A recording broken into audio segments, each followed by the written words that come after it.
Are you ready to take your business to the next level? Every day there are countless books and articles that are published offering the key on how to make your business a success. It's easy to feel overwhelmed trying to keep up and run your business. That's why Deb Creer created the Business Power Hour. Keep up on the latest trends, best practices, and techniques for how to make your business a success. Let the Business Power Hour do the heavy work for you. Good morning. Good morning. I am Deb Creer, and I am passionate about giving professionals the tools that they need to make themselves and their businesses as successful as possible. And oh my gosh, I was reading this young woman's bio and was blown away. She is so incredibly talented. She has multiple irons in the fire. And, this is just going to be a fabulous program. So please join me in welcoming Tiffany Boyle to our program today. Welcome, Tiffany. How are you? Oh, thank you so much. I'm doing fantastic. I'm so excited to be here talking with you, Deb. Cool. Well, let me tell folks a little bit about you, and then we'll jump into this. So Tiffany Boyle is a powerhouse, as I said, in both business and government. As the Commissioner of Revenue for Newport News, Virginia, and the CEO of Emerge Initiatives, LLC, she combines her leadership in public service with her passion for entrepreneurs. Emerge Initiatives is a platform for business owners to access resources, learn and gain exposure, offering services such as business documentation, social media management, and brand management. She also co-hosts the Emerge radio show and podcast, where she interviews business owners and offers tips for CEOs. Elected way back in 2017, you were 12, we know. Tiffany was the first African-American woman to serve as Commissioner of the Revenue in Newport News. Woo! She oversees a $2.8 million budget and leads a team responsible for tax assessment, correction, defense, and discovery. In recognition of her leadership and impact, Tiffany was chosen out of 12,000 nominees to be among the 125 remarkable women by NewNation, with the award presented by Nexstar Media Group. Her community outreach, including the Commissioners and Cans Food and Fund Drive, has significantly reduced food insecurity in Newport News. Tiffany has also spearheaded Virginia's first Minority Business Commission and led efforts to address economic equality and opportunity, making a lasting impact on her community and beyond. Oh my. First of all, Tiffany, when do you sleep? I sleep for 8 hours every night. I love it. Well, you are just incredibly talented and you've done so many things, but tell us how it is that you got to where you are today. I would say long, short journey, a lot of events that, were put together in place for me that I didn't know were put together in place for me. I always start with, I have a very diverse background as far as I was born on Homestead Air Force Base. I lived in Miami. So I always tell people I'm a Florida chick at heart, 75 degrees and higher. And you're in Virginia. That's weather. No. Yes. And I'm in Virginia, although it's getting warmer, but it's still, sometimes we'll have our cold days. And then I'm like, I want to move, but no. And then by the time spring comes around, I'm like, oh, I love Virginia. It's so pretty. Right. Cherry blossoms. Yes. It's so nice. Moved to Virginia, and then I lived overseas for a little bit. I lived in Germany and Saudi Arabia, and then came back. So I always start with that just because it gives people to know that I have a good perspective on life. I love other cultures. I appreciate traveling. I always have to be somewhere at least every 3 months. I need to step into an airport. My parents don't understand why, but I'm like, my formative years, I was in an airport all the time. Right. Yeah. So I feel like I'm not going anywhere if I'm just staying here. So I start with that. I became a mother at the age of 21. I have one daughter, and I would say that was the beginning of my maturity, my why, because I was like, oh, I need to be an example for her. I need to finish school. I need to do all these things. I've always been an entrepreneur, even from when I was little. My best friend and I, we caught lizards we'd like take their tail off, again, Florida, right? Take their tail off, we keep them, and then we charge people to watch their tails grow, right? So I've always been an entrepreneur, like, oh, we can sell socks, oh, we can sell such and such, oh, we could do this. So it's just in me for that. Professionally speaking, I worked as in the Commissioner of Revenue's office. Well, I worked telemarketing. That got me my sales skills. Then I worked collections, which gave me my understanding of people's different perspectives and backgrounds, and customer service. Yeah, customer service, and really understanding where people are coming from because everybody goes through hard times. I worked in this office as a business license accounting technician. So that's where I got my love for small businesses and really appreciating how they boost our economy.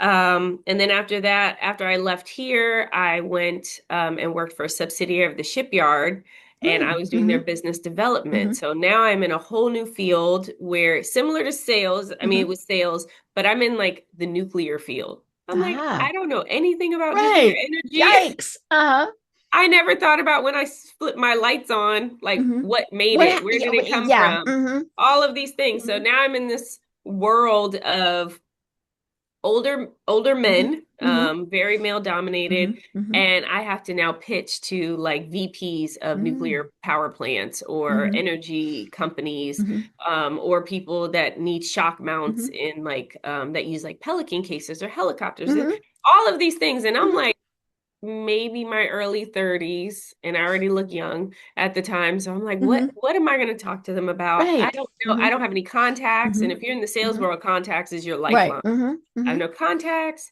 So I created a LinkedIn page. I helped them with branding. And my boss at the time, who hired me because he said, I knew you needed a job. I was like, I did. Thank you, Lord.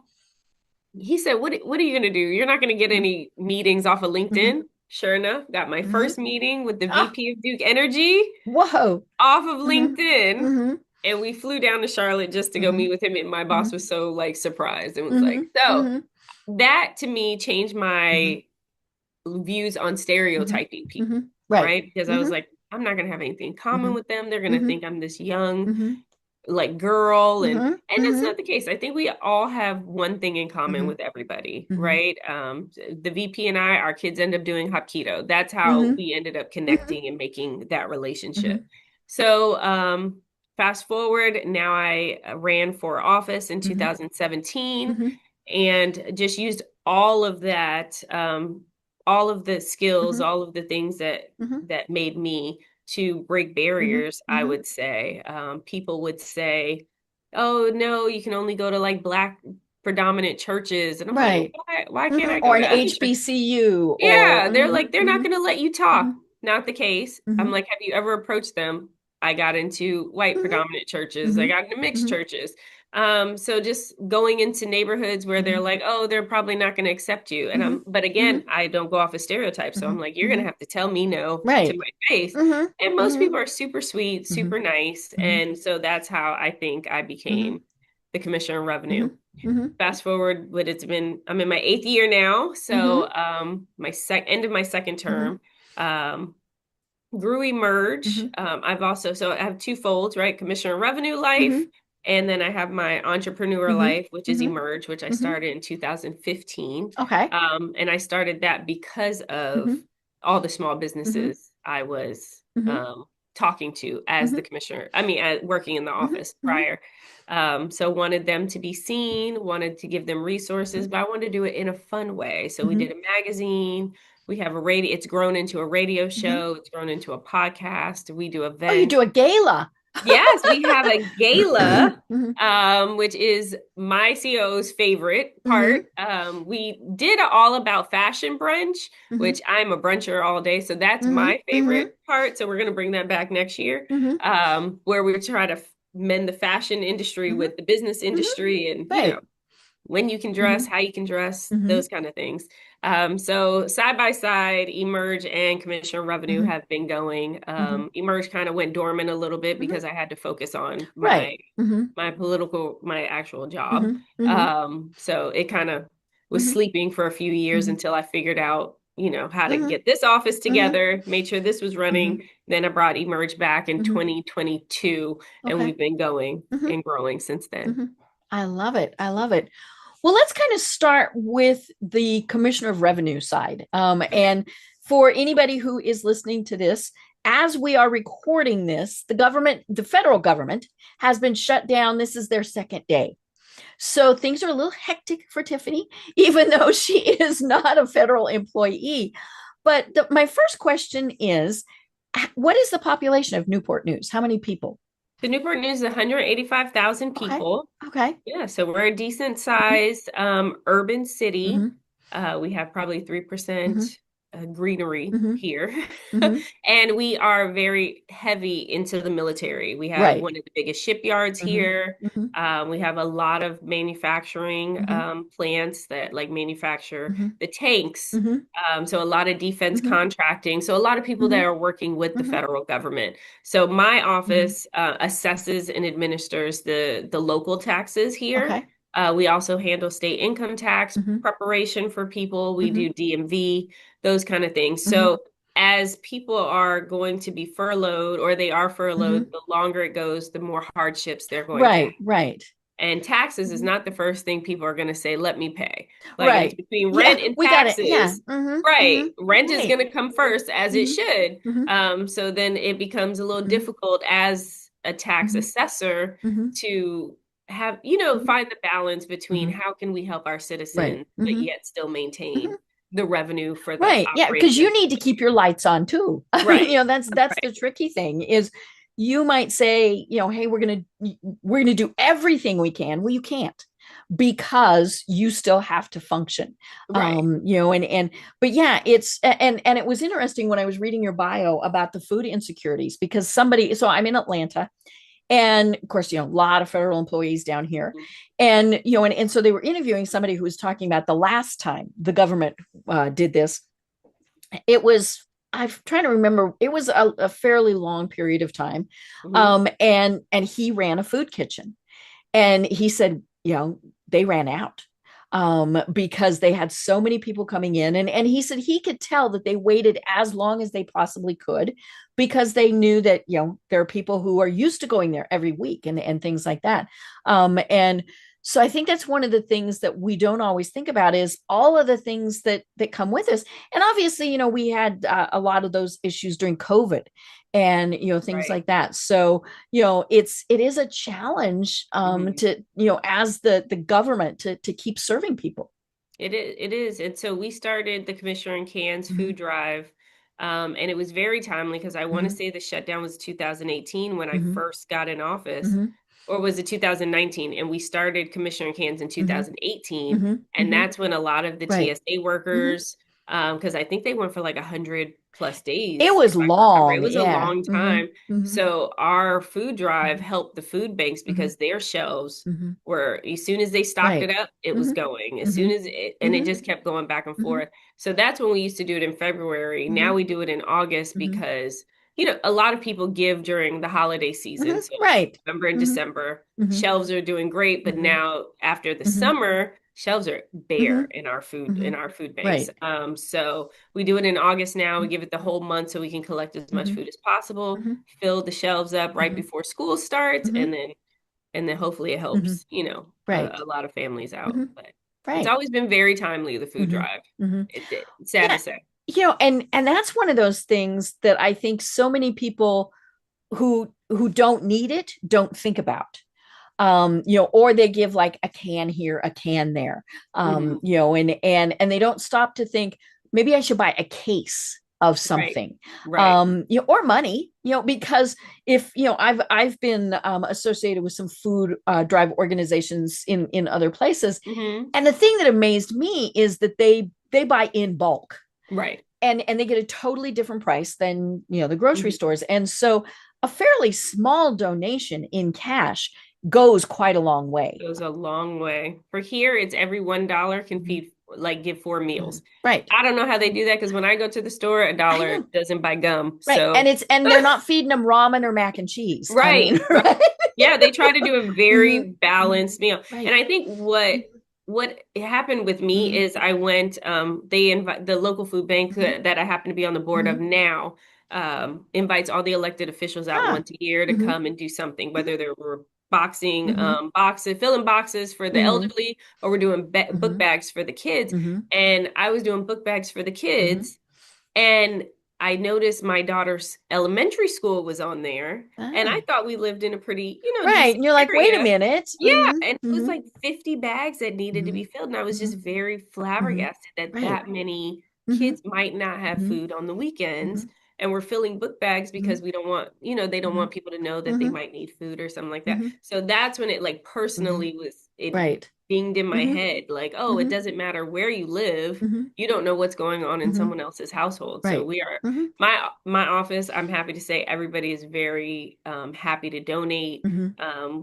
We have a very giving Mhm. heart and culture within Mhm. this office. So we do the food drive, Mhm. we do back to school, we Mhm. do Halloween, we do Christmas toys for like, yeah. Oh, yeah, I love it. And like you said, it's that culture. I worked for a large company in Denver, and it was our culture to Hmm. give. Yeah. And then the sad thing is they merged with some other entities, and it wasn't. Oh, wow. And Okay. the revolt from the employees, because that was very, very important to them. Hmm. And it was actually very interesting to see, because yeah, it had been very important, and so they just organized the stuff on their own. Nice. Because yeah, it was that important to them. But I encourage all of us, be thinking about how you can help out, right? $10 10 Yeah. bucks makes a big Hmm. difference. And so you'll be thinking about that. And you're right, we never know. I remember during COVID, so I'm in Cobb County, which is one of the larger school districts in Georgia. Hmm. And COVID shuts everything down, and everybody is homeschooled. Well, that's great if you have a computer and b internet, right? Exactly. And it turned out that most kids had computers. Hmm. They were provided through the schools, but a lot of them didn't have internet. And Right. so Cobb County came up with this plan, and I just thought this was the coolest thing in the world. They would take school buses that weren't doing anything, Hmm. and go to apartment complexes and places that had a large population of kids, and the Hmm. school buses were actually Wi-Fi enabled. So everybody, I mean, you couldn't say not that apartment. No, everybody Right. tapped into it, right? And because many of these kids were also school lunch program kids, they Hmm. they put box lunches in there. Nice. And Very so nice. that also kept their cafeteria staff Right. doing things. And Right. and and I just thought that was such an innovative way to Yeah. be helping people at multiple levels. That is very good. I'm gonna actually I'm send that off to our school board Yeah, here. it Yeah. was, and it really was, because you never know. I mean, Hmm. anybody that I talked to said, yeah, we kind of dodged the bullet an awful lot of times. And, it was not a surprise to people in the know when we shut down. Right. And so that was incredible. But, it is about, especially in your position, helping people. So tell us a little bit more about what the commissioner of revenue and what your department does. Yeah, so again, we assess and Mm-hmm. administer 23 different taxes. Mm-hmm. So you're going anywhere from Mm-hmm. personal property Okay. vehicles taxes to, which is like 19 different types, of course. You have Mm-hmm. cars, Mm-hmm. trucks, boat, Mm-hmm. Motorcycle. Yeah. Mm-hmm. motorcycles, all over, Mm-hmm. trailers, Mm-hmm. airplanes. Yeah. So one of my jokes is like, how many people own an airplane? No, nobody. I don't think I've met an airplane owner yet. Yeah, That's true. Yeah. but we Mm-hmm. tax them, so Mm-hmm. they're here. Mm-hmm. But that's always like an easy icebreaker. Mm-hmm. We issue business licenses, Mm-hmm. so we touch every business that Mm-hmm. comes through the Mm-hmm. city of Newport News. We try to make it as seamless as Mm-hmm. possible for them. And then we do free Mm-hmm. things like the state income tax filings. We handle the tax relief for Mm-hmm. the elderly. We handle the application Mm-hmm. process for them or Okay. the disabled Mm-hmm. veterans. Yeah, and so those Mm-hmm. that's Mm-hmm. our main Mm-hmm. function. And then outside of that, we have a Mm-hmm. lot of outreach Mm-hmm. programs where we're going out into the Mm-hmm. community to educate, on businesses, Mm-hmm. educate on Mm-hmm. if you're elderly, like how to Mm-hmm. fill out the Mm-hmm. forms. This Right. this relief is available if you qualify. What are the Mm-hmm. qualifications? We also do commissioner's cash, which is for our kids, which is my favorite because then we get to go into the schools and we're talking to them about civic engagement. We're talking about what the commissioner of revenue does. And then we go into like business planning, like goal setting. If you were to have a business, what kind of business would it be? When would you start it? And so that's always a fun time. And then we have them present. So that's always interesting. Who's ready to present? Who's like, Right. no, I'm not getting up. I would have been the kid that did not get up. So I understand. Yeah. Even though you were doing that when you were little. I love it. I love it. And it is so true that we've got to start kids young with doing things like this, because we got to start somewhere. So why not start young? And one of my guests one time, like you, was an entrepreneur, very, very young. And he wanted money for something, right? And his mom said, no, we can't afford it. And so, this, and he was young, I mean, like 10-ish, somewhere around there. He had a garage sale and made what, except he hadn't asked mom, and he sold almost everything. No. Oh my The goodness. microwave. I mean, everything. If I was a mom, I'd have been like, kid for sale. Oh, well, she made him go track everything down, and and everything was pretty much in the apartment complex, and so it wasn't too difficult. And she said, if it was yours, then yes, right. You want to sell my stuff. Yeah, no, and I just, can you imagine coming home and going, where's my microwave? where's my coffee pot? But you got to hand it to him that he was very innovative. Right. I've had other kids who, I had a guest one time and he was 19 as my guest, right? I'm like, oh my God, you can't drink. And he was already running a 6-figure business. And his business was helping small businesses apply for SBA loans. And I thought, okay, how on earth does a kid find that in any way interesting and then think, he can start a business? Well, whatever he did, he had applied for a loan. He was like 16 and he got it. And then other people said, hey, how'd you do it? And he started doing it. And then he finally went, ooh, I could make money here. And so of course what he does is he gets a percentage of whatever they get. So that's the only way that he gets paid. So he wants to make sure that it's done properly. But it is something that, whether it's the school, whether it's parents, whether it's whatever, we need to be teaching our kids young how to be doing this. Yes. And giving them something to look forward to. Right. So I'm like, that's why we always put, when do you want to start it? Are you going to be 16, 18, 25, when you get out of college? If you're going to college, if you're not going to college, what do you need to prepare to be able to do what you would like to do? So yeah, it's always fun. Right. And of course, the nice thing about the military is it does provide a lot of training. But then, of course, there are so many other things. I was back in Colorado last weekend. I serve on the board of one of the big colleges for University of Colorado. And we were talking about how they are trying to form partnerships with more trade schools. So, because the plumber, the carpenter, the landscaper still needs to know how to run a business. And so how can they be providing business classes? How do you read a spreadsheet? Things like that for these kids. And I thought that was very innovative. No, nice. Yeah. So that's what we do. I love it. Well, then you decided that you had free time. So you started it before, Emerge Initiatives. So tell us a little bit more about that. Yeah, so Emerge it started really in 2014, where I had friends who were like models and photographers.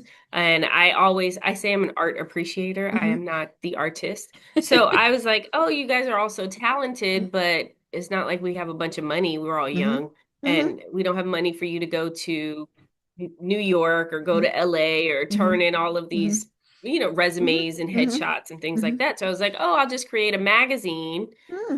It'll be kind of like your resume in there, but in a fun way with a little article about you. And I was like, I'll be the liaison to get it out to these people. So that's how it started. But I always tell people when I'm talking to them about know your strengths and know your weaknesses, Did it? You're still speaking, but your video has froze. So keep going. Oh, okay. Yeah, I think so. And so There you are. You're back. yeah, Okay, we're sorry about good. that. Yeah. So I always tell people I try to do the graphics Mhm, myself. mhm, I wanted to, I wasn't the photographer. I had a mhm, photographer. I got a team together of just my friends. mhm, So I let people know it was a very horrible mhm. magazine. My first one, I will probably never uncover. I hope it's gone. Like Kind of no like one my will first Google it. podcast. Right. No. Big no. So Mhm, mhm, I use that as a teaching mechanism mhm, for other mhm, entrepreneurs. mhm, Like, please, if you are not good at it or you don't have the mhm, capacity to do it, right? Graphic designing takes a long time. So even if you're great mhm, at it, but you don't have the capacity because you're trying to be the mhm, editor, trying to be the mhm, reporter, you're trying to also be mhm, the publisher, mhm, you need to get a good team. And then mhm. just don't Right, get your friends. right. Find And it's not actual, that you're not doing it. That's the key. You're right. still going to do it. Mhm, Right. And find quality people to be mhm, on your team. mhm, That's a ever going, mhm, you know, mhm, cycle to find great people mhm, to mhm. be on your team. It's Right, because like, if they're really good, they go on. right. They go on, or you get people who say they're passionate about Mhm, it or can do X, Y, and mhm, Z, but then they don't do mhm, it, right? mhm, Because life happens mhm, and they just can't. mhm, So that was another thing. So we started in 2015. I had a different mhm. team. I geared myself more towards business Okay. because, like you said, you can be as Mhm, talented as you want, but if you don't have the business mhm, acumen, how mhm, far are you really mhm, going? So I learned that again mhm, with my first one. So 2015, we changed our structure. We were starting off with 2 magazines a year. okay. We had our debut at the City Club in DC. Mhm, It was so much fun. We had a over, I want to say we at least had 150 mhm, people mhm, there. It was really good. mhm, On a great trajectory. 2016, we had 2 more. We had reached our peak of having 10,000 in mhm. circulation at the time. So, we were in mom and Right. pop Mhm, stores to be mhm, sold, those kind of things. And mhm, then 2017, I decided to run for commissioner of mhm, revenue. We had one more magazine coming out mhm, that year, and that's all I could. It's all I mhm, had the capacity mhm, for, and we're lucky I got mhm, that mhm. Right. out. Mhm. That was one of my favorites because that was with the retired NFL players in Philadelphia from the Ah, fun. who had Mhm, started businesses in mhm, the area. So that mhm, was a really, mhm, really good addition. We had a mhm, nice party at the Pyramid Club in Philadelphia. mhm, And if I could have kept the momentum, or if I had mhm. like a bigger team, we could have kept it Right. going because Clone yourself. Mhm, right, it would mhm, have been fabulous, right? mhm. But I was running, and if you run for any candidacy, Mhm. anything, it takes up your whole life. I tell people all the time, I don't even think you can understand the mental Right. space that it Right. fills. Mhm. And Um, the time, because it's and not then just 8 to 5 or whatever, because your breakfast meetings, your dinner meetings, or, yeah, all of yep, those things. you're Mhm, walking, you're mhm, going to event, mhm, it's so much. So, mhm, 2017 was our last issue. Then come back to 2022, fast mhm, forward to mhm, 2022, we start bringing it back. So we started mhm, in 2021, mhm, revamping. mhm, Okay, well, what was our successes from mhm, our first? mhm, I think we had 4 or 5 issues at that mhm, time. What were our successes? What was mhm, great? The print magazine industry is not dying, but mhm, it's very minimum, right? mhm, Um, so how do we incorporate mhm, digital with print? I will never give mhm, up print. I absolutely love touching a mhm. magazine, And, flipping through and pages. yeah, especially with what you're doing, it needs Right, that gloss, that pop. right. Mhm, Yep. mhm, So then we said, oh, we'll keep it local in the mhm, Hampton Roads area, mhm, because that tend to do better. Like when we just did the Philly area, mhm, Philly, mhm, Delaware, Jersey, versus at the beginning we were national. It's a mhm. lot harder to be national when you're not in the 100,000 circulation. Right. Yeah. Right. It's just you're spending a lot of time just Yes. doing stuff. Yes. I learned Mhm, being in mom and pops are also not, um, it's great to do that, but it's not profitable mhm, unless you have so many magazines left over mhm. that you're okay. Because it's not Right. like Mhm, if they doesn't mhm, sell, they're going to send it back to you. That's mhm, not the mhm, case. So we were like, all right, we're not going to do it that way. We're going to stick mhm, with Hampton Roads. We're going to focus on the mhm, businesses here. We're going to start our gala. So we're going to mhm, start our awards, mhm, to really hand out awards and appreciate the small business owners. mhm, It's nominated by the community. It's mhm, voted on by the community. And then we have a beautiful gala from there. And so we plan on doing that every year here, but also replicating it in other localities. So that way, when you have a subscription to Emerge, you could be getting a magazine from Atlanta area. You could be getting a magazine from Hampton Roads, DC area, the DMV area. And that way you can learn about everybody and then try to figure out who you want to network with or do business with. So that one is all about small business owners, connecting them with each other. Even us being a liaison, we also do business development, so we can help small businesses. We'll do your profit and loss statements. We'll do accounting. We'll provide those services for you as well. Any event planning, marketing, we do all of that as well. Yeah. Wow. How much AI are you starting to use, or have you been using? My life is AI. I would be with iRobot. That's why I keep making a joke. If there was a robot in my house, I would be the one. So I am a huge proponent for AI if you're using it correctly. Right. So it is a tool. It's a tool that has enhanced. So when people are like, how do you do all of these different things, right? And be a full-time mom with now a daughter in college and all of that. I have a dog and a cat. It's a lot. So AI you don't want them going, who are you? Right. And AI has allowed me to be able to do all of these things and stay like proficient with them. So I think it's great. I actually use a program called Centra.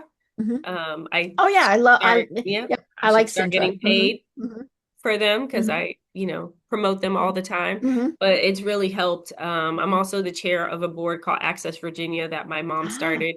So I've been starting to use AI because we are branching out across Virginia now. So I've been using AI to help us plan, that branch out. But yeah, it's in everything. Yeah. And it's funny. I use it quite a bit. And I use, I have a Centra account, but I use mainly Chat GPT, who it has given itself a name. It flirts with me, and you of all people will appreciate this. I told it one time, thank you. And, and I've been told, treat it like a person and tell it, please, thank you, all that stuff. And you actually get different answers. It's rather weird. But, and so I said, thank you. This has been a great help. And it responded and said, got your back like Spanx at a gala. That is too and funny. I was like, where on earth did that come from? Because I'd never talked about Spanx. I'd never talked about galas. I mean, but it was just like, wow. But yeah, it's, I was doing social media posts and so I have an initiative to help people who are dealing with breast cancer and all sorts of cancers. And so I do a lot of social media posts, right? And so, I was working with it today and I said, okay, I need 10 new ones. And it went boom, right? Now I would have come up with maybe the same thing, but in more than 30 seconds. Right. And I look through and I'm like, nah, I don't like that one. Or that's, I'd use a different word there. And so again, it's like a tool. If a person did this and hand it to you, you're going to use your little red pen and, make changes. Right. And so, but to me, what I have found is it saves time. Yes. Because, I will put in there, here's a social media post. It's about this. I don't write sentences. I just, here it is. And then it goes, boop, and sometimes I like it. Sometimes I'm like, no. Yes. But we do. Yeah. What, it takes me 30 seconds to do what would have taken me 10, 15 minutes. And so, but it's a little scary, and like I saw in the news where they have, an actress who is a full AI, and this was just and she's going to have an agent, like a real person agent. So I can see if you're in that industry, that's a little scary. But it's still, as of right now, it doesn't have the human touch, right? Right. Like I know, especially here in Georgia, because of our film industry, people were very worried that it would write screenplays and things like that. Well, it can write a draft, but it can't talk about the emotions that, Right. and things like that. Right. And now maybe someday it will. Someday, I'm But sure it yeah, will. so maybe what you do is you have it do an outline and then you go Hmm. back in and flesh it out, whatever it is. Well, people do make a joke for like Tyler Perry movies. Mm-hmm. Like, Mm-hmm. we wish he would use AI to write his. Yeah. I know some of them are like, Right. but yeah, gotta love Tyler, holy schmoly, he's done a lot for Atlanta, right? A lot, yes. Yeah. But it's a funny Mhm. joke. And there's Mhm. also AI musicians. I was just Right. watching Hmm. that on the news the Hmm. other day. And yeah, and then you can Hmm. always tell sometimes too when people are doing when people are using AI. Right, right. Yeah. Like if you see, say, a television commercial, you might just turn your camera off and on again. That worked. Um, there's a look about it. And Hmm. but to me, it's also the same, it's almost the same as when somebody has, say, a green screen behind them, right? They get a little glowy, they get a little, things like that.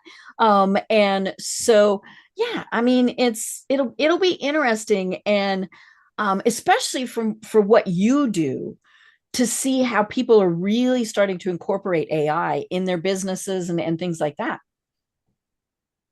Oh, Yes. have I And lost? so Oh, okay. Okay. There we no, are. and so Mhm. for the office itself, because with the government it's a little different. Mhm. We have a lot of confidential information Right. within the Yes. Commissioner of Yeah. Revenue's office. And it can't be out there especially Right. because you've got, So say, social security numbers and yes, addresses. That's yes. that's the big stuff. Yes. Hmm. And so we're Hmm. looking at it more for our procedures. Hmm. So it would Hmm. be, we dump all of, and we have a lot of procedures here. So we Hmm. dump all of our procedures into like ChatGPT Hmm. that's specifically just for our Hmm. office. And that way, when individuals, we can Hmm. use it for training Hmm. programs.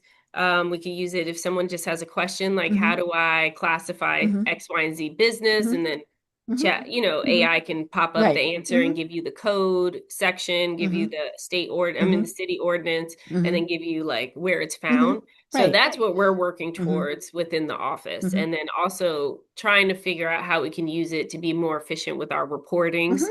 because we have a lot of Hmm. reportings or a lot of assessing as Right. well. Hmm. But also to make sure that we still Hmm. keep that quality, Right. and to make Hmm. sure it's Hmm.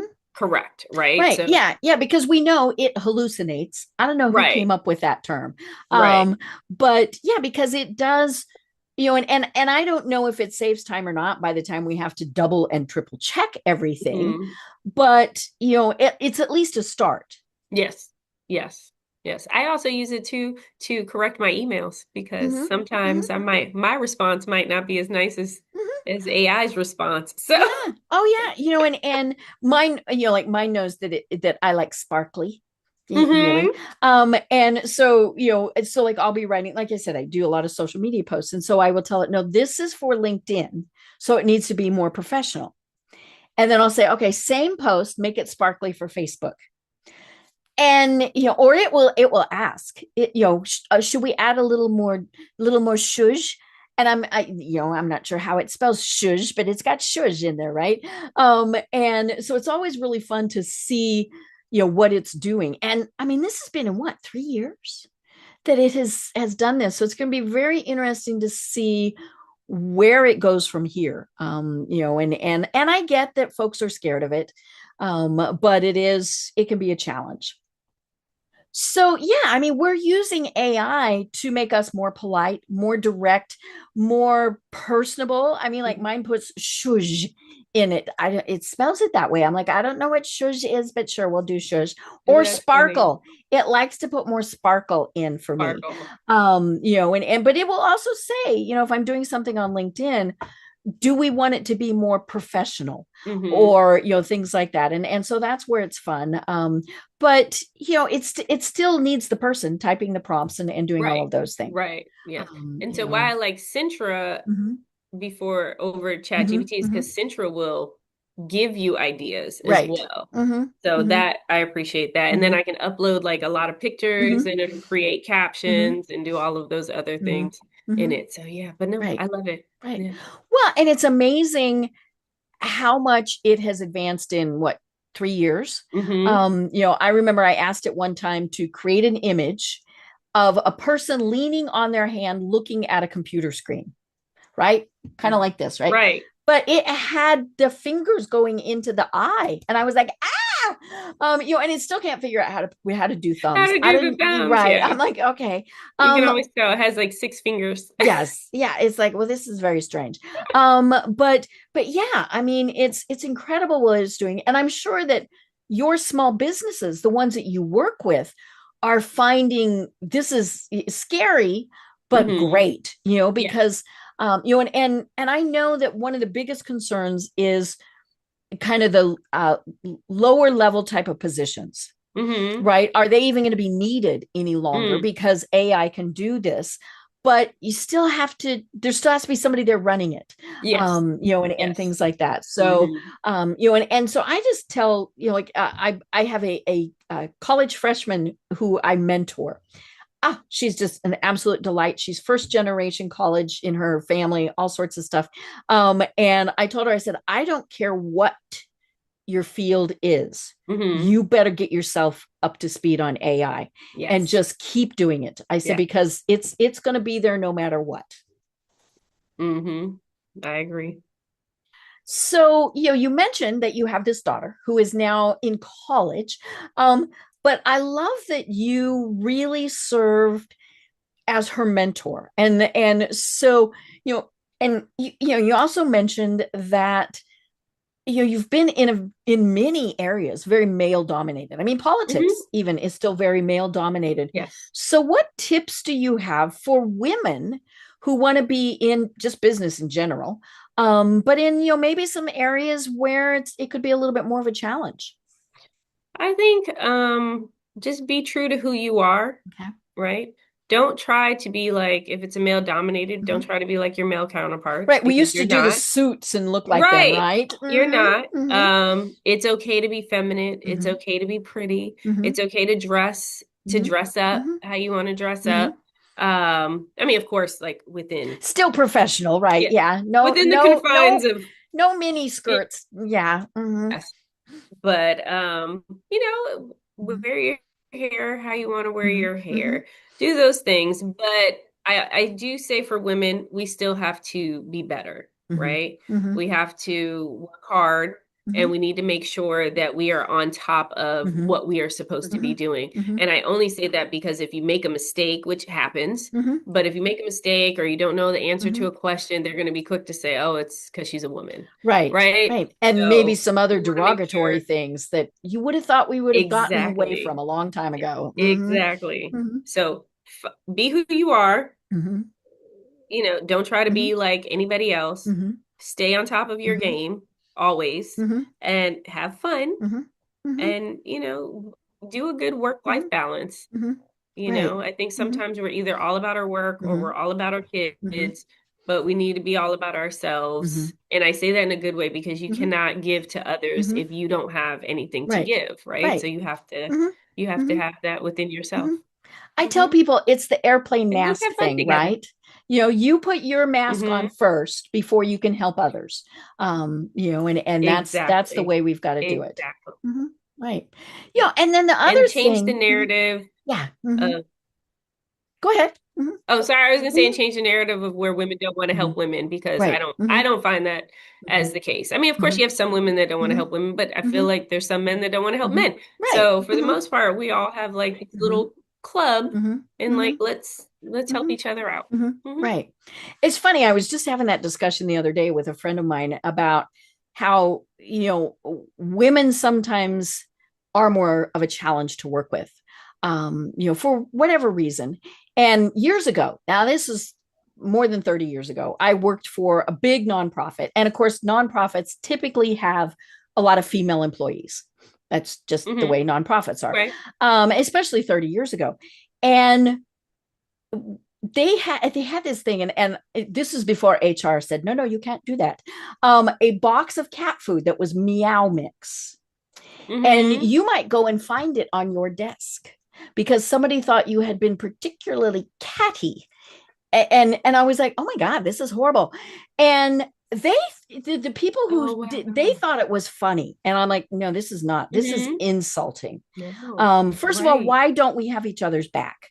That was Right. the thing. I mean, if you thought somebody was doing, saying, being inappropriate, help them, not embarrass them. I mean, and that was what this did. And so, but yeah, it's funny because I have not been in a true corporate position in 20 years. But yeah, it is something that, yeah, I don't, we do need to be helping each other, men and women. We need to help each other. And we yes. And so there's a good balance between male commissioners and female commissioners. Still more male, Right. in my opinion. But so for us in the Hampton Roads, it's like four of us, out of all this. So we'll get together Right. every once in a while just to like let off steam, see how each other's doing, that kind of stuff. And then for Emerge side, I tend to do a lot more things for women empowerment or women issues, because I'm always geared, towards the sisterhood Right. of Right. things. Yeah. Right. But that, that kind of leads me to the next thing that I want to talk about, and that's about networking and building those authentic connections. And it was funny, this young woman, is this my mentee, I guess she is. I was not only telling her, learn AI. I said, I don't care that you're only 18 years old. You got to get on LinkedIn and you need to start building your connections. And so I loved your story at the start, because I think so many people, first of all, they think, well, that's only for resumes. It hasn't been that in 20 years, 30 years. It is now the place to make connections. So how, in a variety of ways, whether it's LinkedIn, in person, how do you go about making authentic connections? I'm sorry, can you repeat the question? So, whether it's LinkedIn, whether it's in person, how do you go about making those authentic connections, and why are those what we need to be striving for?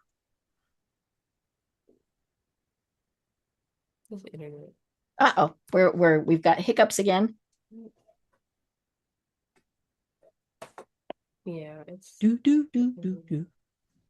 I'm marking this, so I'll go back in and edit this out. Yeah, okay. So okay, good. Thank you. I'm sorry. Oh no, not a problem. It's very easily could be me. So the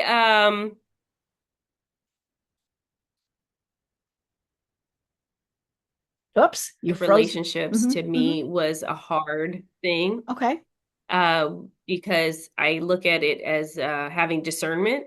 So it's like always my prayer to the Lord, like, I need discernment, like give me good discernment. I want to have good discernment with who's around me, who's on my team, who do I let in my house, who's my friend, because my personality is very much like, everybody, let's go. Right. Like, yeah. Like I want everybody to succeed. I want everybody is going to be a good friend, because that's how I look at life. But that doesn't mean that's how it is with me. So I've had people like try to be my friend just because they feel like I'm in this inner circle, or because and I you're get a invited to politician. events. Right. And so discernment is like the first thing that I think you need when you are networking or building authentic relationships. But I always say be kind, because you never know who is going to help you or be a benefit, or who you could be a benefit to. There's a story of, I was hanging out in Atlanta before any of this started, just hanging out with some friends that met other friends, and we all had a great weekend having fun. Turns out years later, I'm running for, years later, I started Emerge, and one of my friends, he was from New York, who I'd met in Atlanta at that time, was like, oh, let me help you get into some grocery stores here in New York. You never know. And then when I was running, a few people who I'd met, like in DC, again in New York, I mean, just off the spur in different events and things like that, were like, let me help you give such and such, whether it's like, let me give a donation, let me introduce you to somebody, let me just share your stuff. And that all just came from meeting people at random events, but we were kind to each other. We were like, let's connect on LinkedIn, or let's connect. Now it's like an Instagram. Let's connect on Instagram. Right. Kind of thing. And then you just kind of keep in touch with people randomly. How are you every once in a while? Now, when it's a business connection, those are were more on a friend personal that turned into helping out with business or politics. But for a business connection, Emerge actually used to host networking events, but there's so many, so we stopped because it was like we could just go network at their events. So we used to host networking events, but we tried to teach people how to network. So you're coming there with a purpose. Like I want to meet 10 people that could turn into sales leads. Or I want to meet at least one person that I can build a relationship with to help me do such and such with my business, right? So you coming in there with a purpose, you have the tools essential, whether it be regular business cards or a digital business card. And I like digital now because I can put notes on it and then I can do a follow-up. And then once you meet people, do the follow-up. I think you can go to 500 even if you're events. just saying, hey, Tiffany, it was great to meet you today. Let me know if there's anything I can do to help. That is all. That is all. But that follow-up is going to make or break the networking or the authentic relationship building. And when I worked at for the subsidiary of the shipyard, it was all about relationship building. I had started with what was it, Surrey Power Plant. The VP and I made a good connection. So he was like, let me teach you about radiation. Let me introduce you to other power plants, things like that. And then never gave me a sale. Okay. I never made a sale with them. But he did other things. But he did other things. And then 3 years later, literally after I leave, I got a sale for like $4 million worth of product after I leave, but it had been with somebody I had started 3 years prior. So just building that connection, meeting them at certain times, going to lunches, and not maybe twice a year, something like that, or maybe at a conference. Hey, before you go to a conference, look and see who you want to talk to, and then see like. Let's go grab coffee or, let's just meet up in the hallway and say hi to each other. Those kind of things. And I tell my daughter the same thing. I said, even though you're in college, it's important for you to get internships. It's important for you to be on LinkedIn. And so she was in Penn State at first. She just transferred to Morgan State, but she was in a program at Penn State for the summer to get her acclimated. And that was when they made her do LinkedIn. And I'm like, okay, now that you're in Baltimore, I need you to reach out to different architect firms because she's going to be an architect. Yes. Yes. Not my She's brain. a math-minded person. Yeah, not my brain. But even when she was here, she connected with Newport News or Hampton architect firms, got 2 internships just off of reaching out to them. I was like, so that's what's important. Go talk to your professors. You need at least one good relationship with a professor. So yeah. And I tell her friends the same thing. Yeah. Right. It's very important. Well, and I've had a guest on my program several times. His name is Dave Avron. And one of his books is, and I'm going to get the title wrong, so sorry, Dave. It's not who you know, it's who they know. Right. And so the person behind you in line at the grocery store, the person you're sitting next to in church, remember they have friends, they have, partners, they have all these things. And so you never know where those connections might happen. But it comes back to the one thing that I love that you absolutely said, and it's just be kind, right?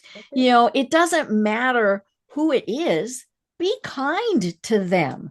I was talking to somebody one time who said he knows how he's going to work with somebody, or if he even wants to, by how they treat the barista at Starbucks, the person who waits on them, the receptionist, whatever that is. He said, because if he treats them well, and even if it's just thank you, right?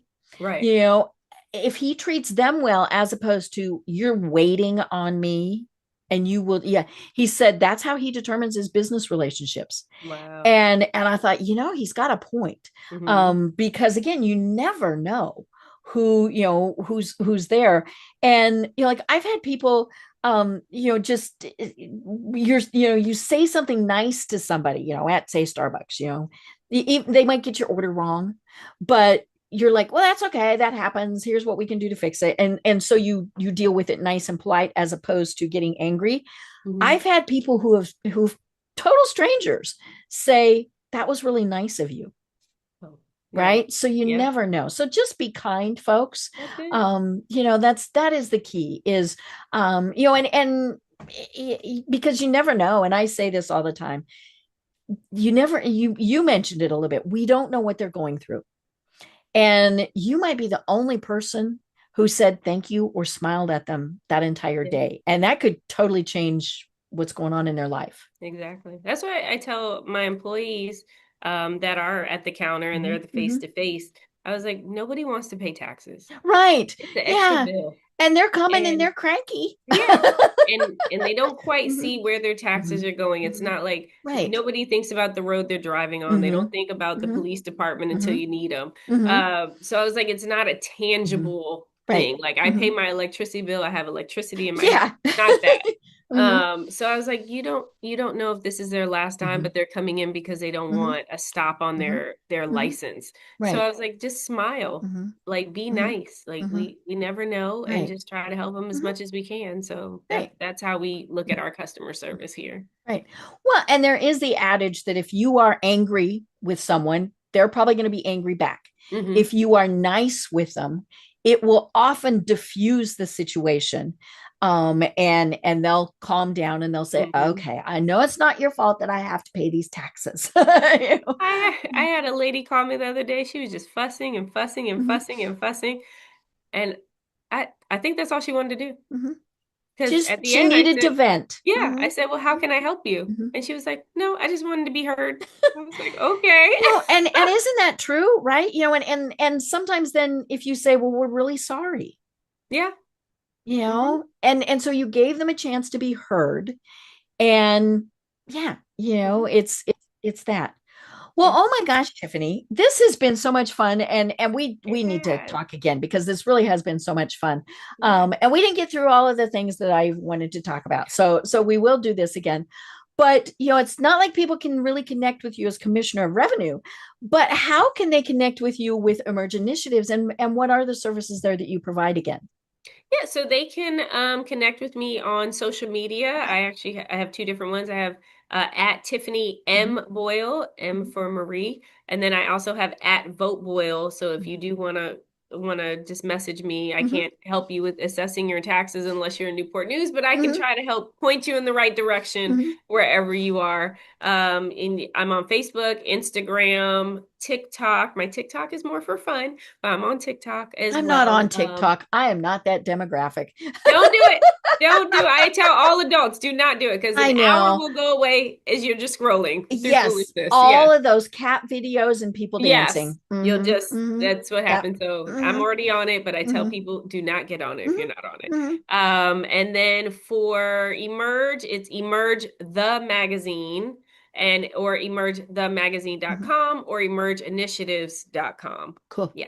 Right. And we will have links to both of your websites in our show notes. Awesome. Thank you. Cool. Well, this really has been absolutely delightful, and I do hope to have you on again. But until then, do you have any final thoughts that you want to leave everyone with?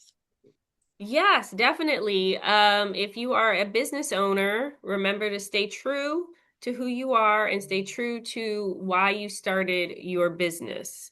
Just stay diligent and persevere. And then on a personal note, especially in the times we're in now in the United States, is to just try to have understanding, right? If we try to understand our neighbor, we try to understand where they're coming from, I think that'll be more compassionate. And it's okay that we have different opinions. That's what makes us great, right? That's what makes us diverse and different. And I think beautiful. We're all a big mixture. And so if we just understand where someone else is coming from, it'll just help this world be a little bit nicer. I love it. Well, I'm Deb Creer. I've been having so much fun getting to know Tiffany Boyle. And until next time, everyone have a great day.